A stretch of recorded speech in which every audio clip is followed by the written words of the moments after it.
When you think of a criminal, you might imagine someone walking in the shadows and stepping out into the light only to prey on an unassuming victim and do unspeakable things to them. But in reality, anyone can be a criminal. Someone you thought was good and trustworthy can suddenly turn out to be a con man.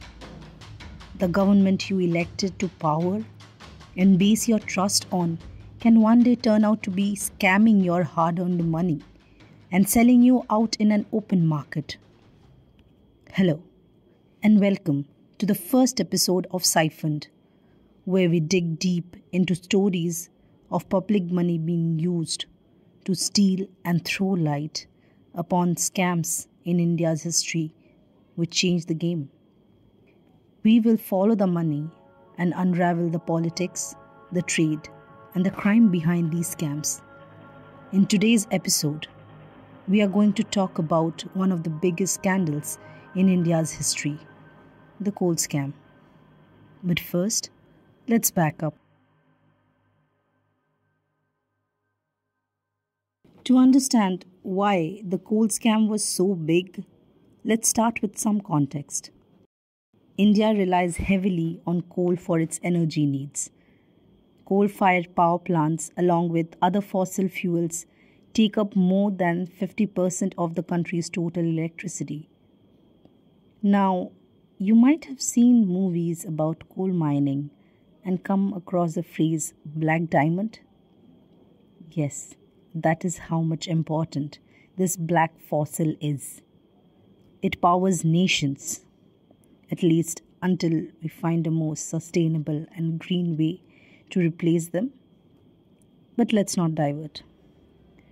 Now that we know how much coal is used, it is no surprise that everyone wants to buy coal. Or more appropriately, they want to buy the rights to sell coal. And no one is giving away anything.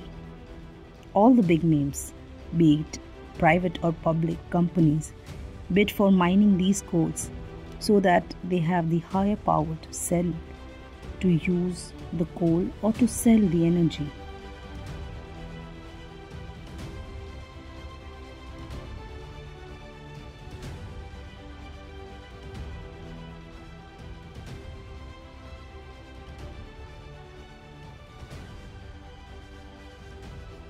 In March 2012, a report of Comptroller and Auditor General or CAG of India got leaked. The report said that the government had lost a staggering amount of rupees 10.78 lakh crore in revenue due to improper allocation of coal blocks between 2004 and 2009.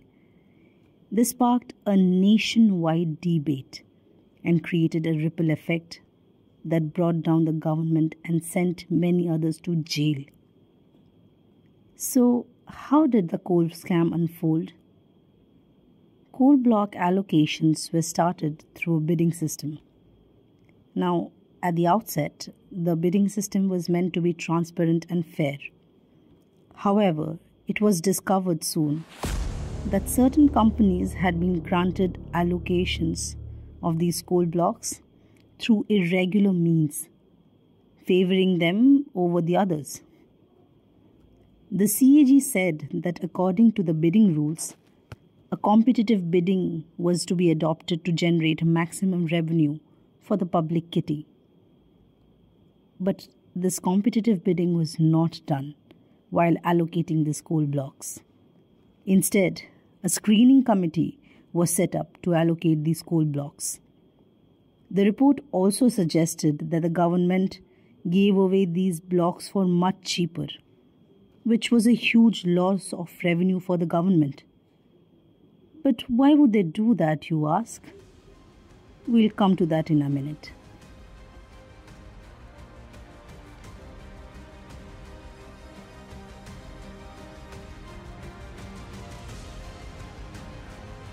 With the CAG report being out, politicians, bureaucrats and businessmen were accused of colluding to secure coal blocks for themselves or for their associates at below market rates, causing massive losses to the exchequer. The report named 155 block allocations done without a proper bidding process. The Tata Group, Electro Steel Casting, the Jindal Group, and Bhushal Power and Steel were some of the big names who got lion's share of these allocations. The repercussions of the coal scam were profound. It not only highlighted the deep-seated corruption within India's bureaucracy, but also raised questions about the country's energy policies and the need for a greater transparency and accountability. The then opposition BJP asked for an investigation in the parliament by the Central Vigilance Commission. This investigation was later transferred to CBI for further investigation.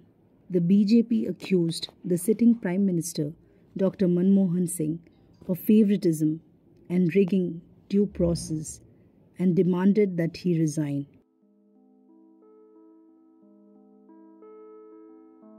Parliamentary Standing Committee was set up.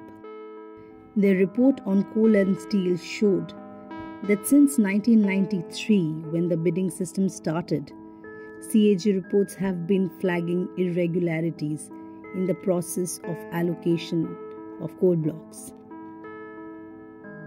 The Parliamentary Standing Committee report also said that from 1993 to 2008, all allocations were in violation and asked to cancel all the ongoing tenders.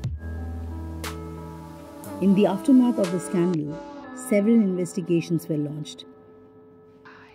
The Supreme Court of India intervened, and in July 2014, it set up a special CBI court to look into the matter.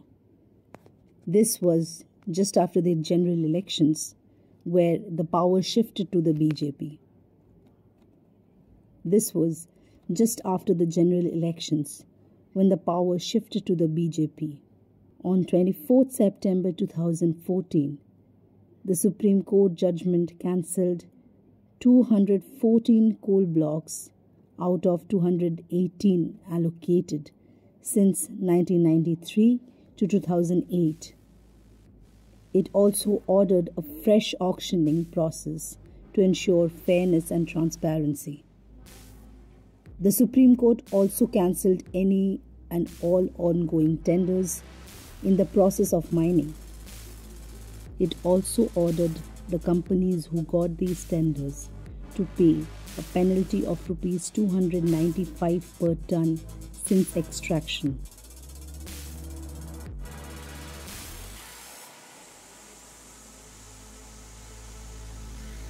The coal scam also had severe political ramifications, with accusations flying between different political parties and leaders.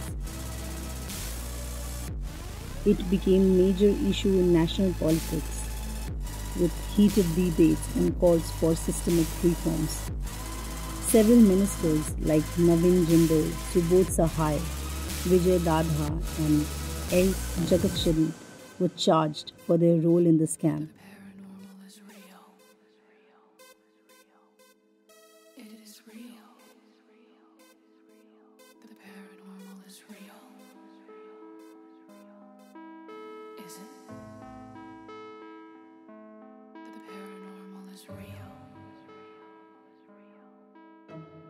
The scam also became a huge topic of debate before the 2014 national elections and served as a final nail to the coffin for the UPA government.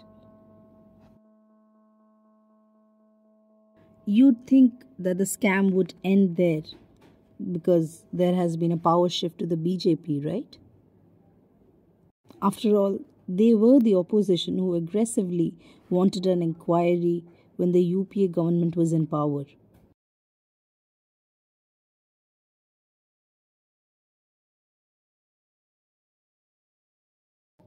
But a recent story by Reporters Collective revealed that since 2014, the BJP themselves have been favoring other companies and diverting block allocations to suit the corporations or the states that they favor. One state that was left out of the bidding was West Bengal. The government showed reasons of past dues not being cleared and said that the state was ineligible to participate in the bidding process. So, the coal scam serves as a stark reminder of the challenges India faces in combating corruption and ensuring ethical governance. That's all for today's episode of Siphoned.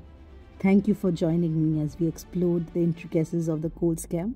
Remember to tune next time for more such insightful discussions and the issues shaping our world. Be safe.